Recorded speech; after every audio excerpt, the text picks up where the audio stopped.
So at the end of 2024, OpenAI announced this groundbreaking new model called O3. So O3 is actually the follow-up model to O1. So they skipped O2, I believe, due to some copyright conflicts with some other company or event or product.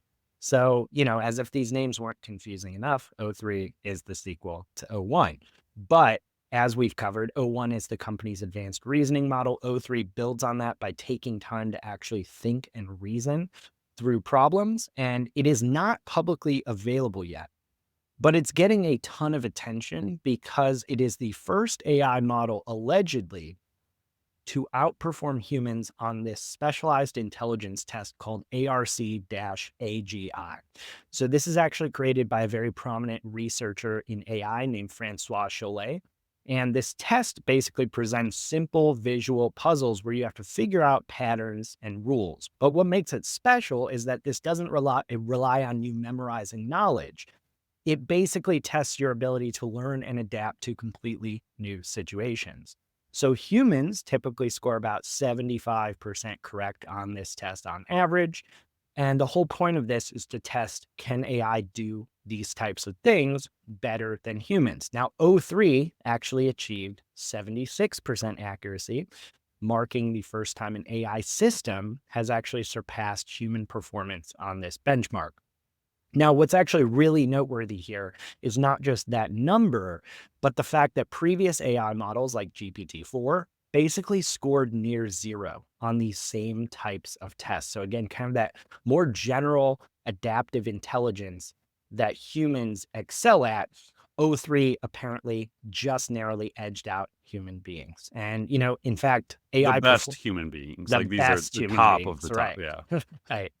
So Cholet, the guy who made this, he's been pretty historically skeptical of AI hype, and he even admitted he called it a surprising and important step function increase in AI capabilities and a genuine breakthrough.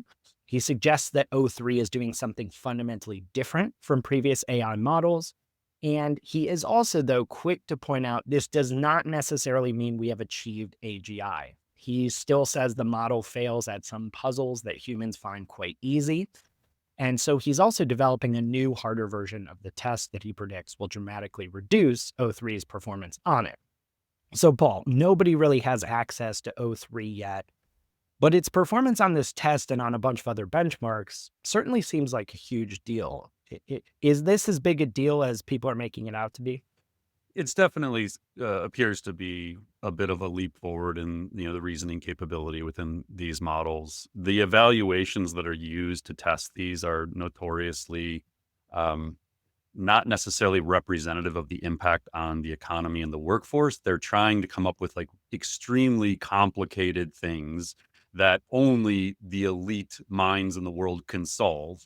And then they're trying to figure out what does that mean to the broader economy and the impact that these models are going to have. So yeah, I mean, I think it's significant. I think it demonstrates they need to continue to work on these evaluations to try and set these benchmarks for how they'll define AGI and beyond, which we'll be talking a lot more about in this episode, what's beyond AGI.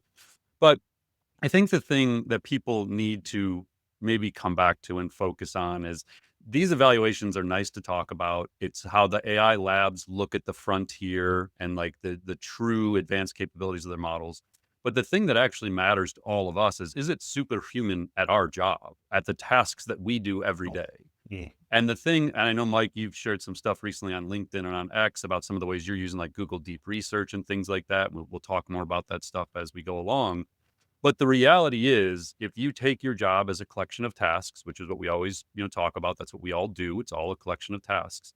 And you have a list of those 25 to 30 things. My guess is as 2025 progresses, AI models are going to become superhuman at an increasing number of those tasks. They're going to do things that you do every day better than you do them, better than the best people in your profession do them. And so the true evaluations as we look to the future impact of AI, and when I say future, I mean like 12 to 24 months, is are they becoming superhuman at the tasks that make up the jobs that make up the economy? And the answer is they absolutely are going to. Mm. And those aren't going to be found in evals from OpenAI and Google. They're not going to go into your sector, your industry per se, and say, okay, in retail or in consumer goods or in healthcare, is it superhuman at the things that these people do? It's not. They're not going to do that kind of research. That's going to be on all of us to figure out. But I think what we'll see more and more of is the people like you and I, Mike, who are using these tools every day to increasingly become more efficient and productive at the things we do.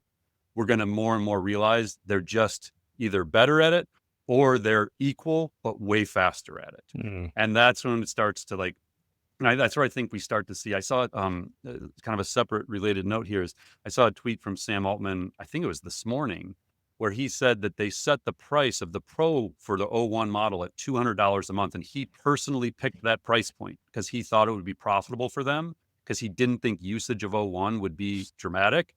And they're actually losing money at the $200 a month number Mm. because people are using it so much, which means they're finding immense value in these reasoning models, and these are very early versions of it. So I think once you get to O3 and you get to unlock these reasoning capabilities and you get more education around how to use them in your job, I think you're going to start seeing a lot of those tasks where these models are going to be able to do it better than you. And you'll find other stuff to do. Like Mike, you and I aren't lacking for things to do. Like if O3 becomes better at strategic planning in some cases than me, like cool, I'll move on and do the other stuff. Right. But yeah, I think that the implications of these advancements are going to become more and more real as this year progresses.